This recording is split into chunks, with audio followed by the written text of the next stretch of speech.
हाथियों का गणित। सेठ घनश्याम दास बहुत बड़ी हवेली में रहता था। उसके 3 लड़के थे। पैसा, नौकर चाकर, घोड़ा गाड़ी तो थी ही, मगर उसे अपने खजाने में सबसे अधिक प्यार अपने 17 हाथियों से था। हाथियों की देखरेख में कोई कसर न रह जाए, इस बात का उसे बहुत ख्याल था। उसे सदा यही फिक्र रहता था कि उसके मरने के बाद उसके हाथियों का क्या होगा। समय ऐसे ही बीतता चला गया और सेठ को महसूस हुआ कि उसका अंतिम समय अब अधिक दूर नहीं है।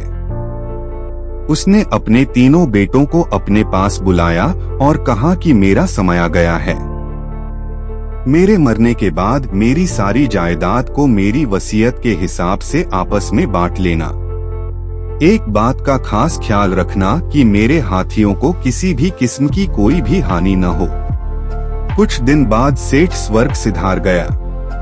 तीनों लड़कों ने जायदाद का बंटवारा पिता की इच्छा अनुसार किया, मगर हाथियों को लेकर सब परेशान हो गए।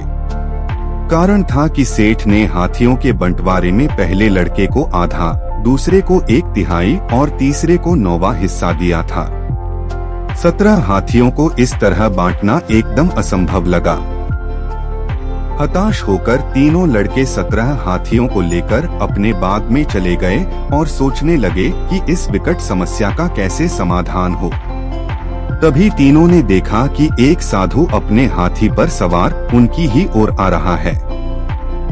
साधु के पास आने पर लड़कों ने प्रणाम किया और अपनी सारी कहानी सुनाई।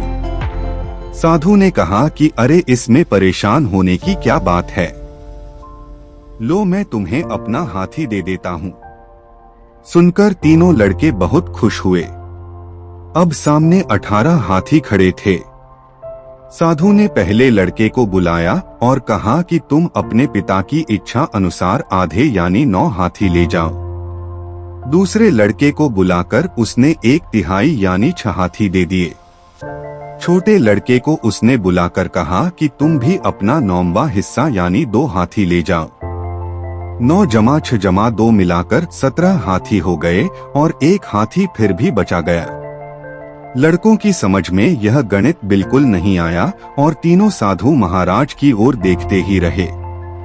उन सबको इस हालत में देखकर साधु महाराज मुस्काए और आशीर्वाद देकर तीनों से विदा ले अपने हाथी पर जिस दिशा से आए थे उसी दिशा में चले गए। इधर यह तीनों सोच रहे थे कि साधु महाराज ने अपना हाथी देकर कितनी सरलता और भोलेपन से एक जटिल समस्या को सुलझा दिया।